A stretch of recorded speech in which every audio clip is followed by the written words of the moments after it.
Welcome to healthy food kitchen. இன்றைக்கி நம்ம காளான் கட்லெட் செய்ய போகிறோம். காளான் வந்து ஒரு 15 காளான் எடுத்து இப்படி கட் பண்ணி வச்சுக்கோங்க. ஒரு உருளைக்கிழங்கு பாயில் பண்ணி வச்சுருக்கேன். பெரிய வெங்காயம் ஒரு வெங்காயம் நறுக்கி வச்சுருக்கேன்.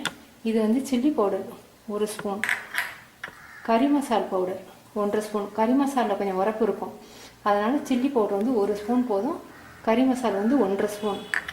இது பூண்டு ஒரு 4 அல்லது 5 பூண்டு நைஸாக நறுக்கி வச்சுருக்கேன். இஞ்சி கொஞ்சம், உங்கள் குழந்தைங்களுக்கு பூண்டு இஞ்சி பிடிக்காதுன்னா நீங்கள் விழுதாக போட்டுக்கலாம்.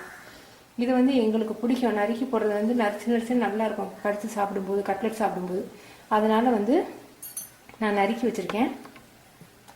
கார்ன்ஃப்ளவர் மாவு ஒரு 5 ஸ்பூன் எடுத்துக்கோங்க, 5 அல்லது 6 ஸ்பூன். கார்ன்ஃப்ளவர் மாவு கெட்டியாக இருந்தால் தான் உங்களுக்கு கட்லெட் வந்து தோசைக்கல்ல ஒட்டாமல் வரும். பிரெட் பவுடர், பேபிக்கானை வந்து இந்த மாதிரி வகுந்து வச்சுக்கோங்க. இந்த மாதிரி பாதியாக நீளத்துக்கு வகுந்து வச்சுக்கோங்க. 2 பிரெட் ஸ்லைஸ் எடுத்துருக்கேன். ஓரத்தை கட் பண்ணிவிட்டு எடுத்து வச்சுக்கோங்க. இப்போ நம்ம வந்து காளானை வந்து மிக்சியில் வந்து அரைச்சிக்க போகிறோம். தாளிக்கிறதுக்கு சோம்பு மட்டும் சேர்த்துக்குவோம்.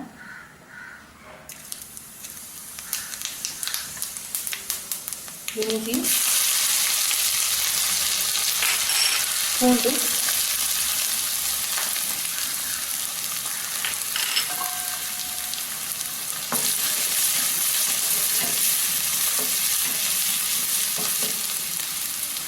வெங்காயம், கருவேப்பிலை.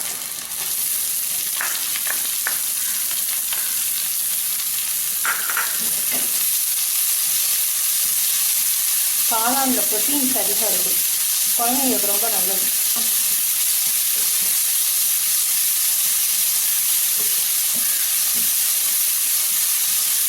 நல்லா ப்ரௌன் கலர் வரைக்கும் நான் வந்து மிக்சியில் அரைச்சி வச்சுருக்கேன். காளானில் ஏற்கனவே நீர் சத்து இருக்கும், தண்ணி ஊற்றாமல் தான் நான் அரைச்சிருக்கேன். இது வந்து நல்லா அந்த காளான் வதங்கி அந்த நீர் சத்தெல்லாம் நல்லா வற்றணும்.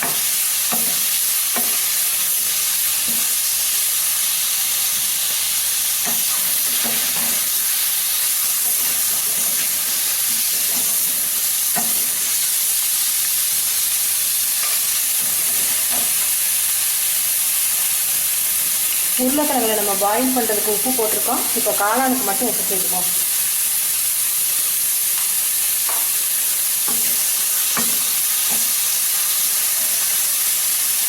கறி மசால் பவுடர், சில்லி பவுடர். நம்ம உருளைக்கிழங்கு சேர்க்கறதுனால அந்த உரப்பு வந்து எடுபட்டு போயிடும். சரியாக இருக்கும், கரெக்டாக இருக்கும் உரப்பு.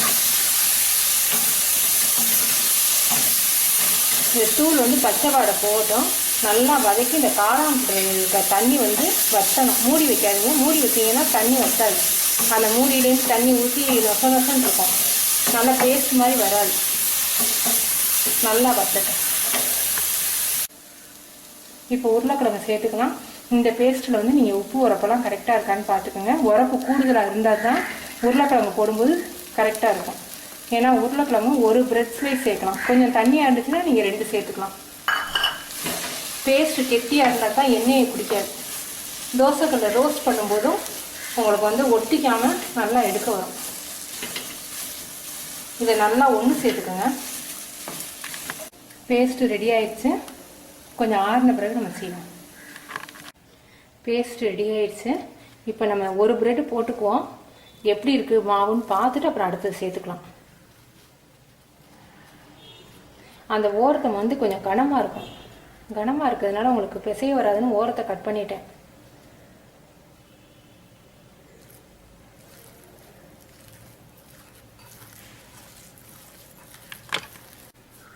ஒரு பிரெட் ஸ்லைஸ் போட்டிருக்கேன். இந்த மாதிரி உருட்டும் போது உங்களுக்கு கையில் ஒட்டாமல் இந்த மாதிரி வரணும், கெட்டியாக வரணும். அப்போ தான் உங்களுக்கு கட்லெட் நல்லாயிருக்கும். உங்களுக்கு கொஞ்சம் தண்ணியாக இருக்குன்னு நீங்கள் ஃபீல் பண்ணிங்கன்னா இன்னும் பாதி பிரெட்டோ இல்லை இன்னும் ஒரு பிரெட்டோ சேர்த்துக்கலாம். உப்பு கொஞ்சம் பத்தலை, உப்பை போட்டு கசரிக்கிற மறுபடியும் கொஞ்சமாக. மல்லித்தலை,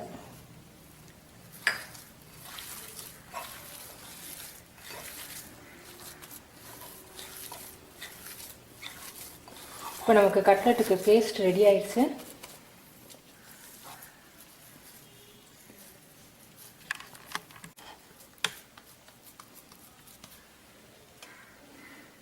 பேபிக்கான வச்சுக்கோங்க.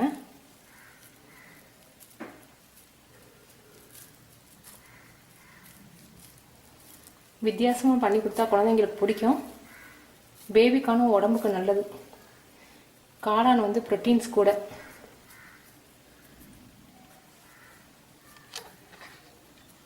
ஐஸ்கிரீம் மாதிரி இப்படி பண்ணி கொடுத்து ரோஸ்ட் பண்ணிங்கன்னா ரொம்ப பிடிக்கும். இந்த மாதிரி பண்ணிக்கிட்டு கார்ன்ஃப்ளவர் மாவில் நம்ம டிப் பண்ணிக்க போகிறோம்.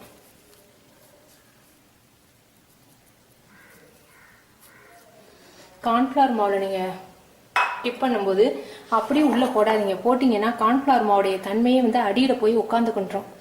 அடியில் இப்படி வலிச்சு எடுக்கணும். அப்புறம் நீங்கள் இந்த மாவு பேஸ்ட்டும் போய் அடியில் ஒட்டிக்கின்றோம். உங்களுக்கு கட்லெட் வந்து மாவோட ஒட்டி மிக்ஸ் ஆகி போயிடும். அதனால உள்ளே விடாமல் இப்படி எடுத்து ஊற்றுங்க. கார்ன்ஃப்ளவர் மாவு பாருங்கள் எப்படி கெட்டியாக இருக்கணும்.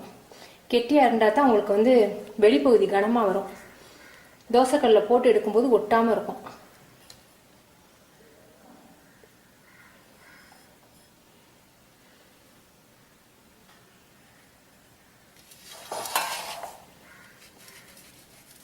ரஸ்க் பவுடர்,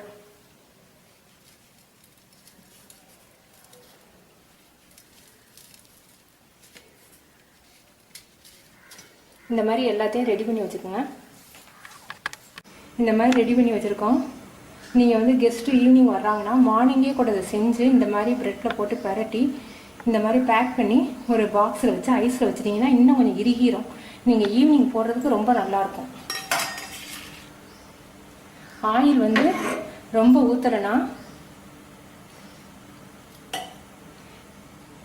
இந்த அளவு தான் ஊற்றியிருக்கேன். பாத்திரத்தில் இப்படி எல்லா பக்கமும் ஸ்ப்ரெட் ஆகுற மாதிரி வச்சுக்கோங்க.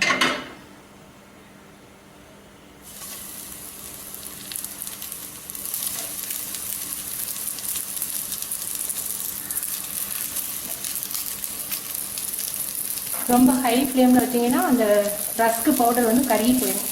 மீடியமாக வச்சுக்கோங்க.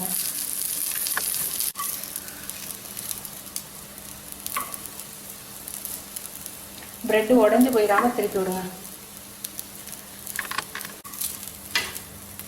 திருப்பி போடையில் லேசாக ஆயில் ஊற்றிக்கோங்க. இந்த பேபிகார்ன் கூட கொஞ்சம் லேசாக வெந்துடும். ஏற்கனவே நம்ம காளான் தான் வேக வச்சுருக்கோம்.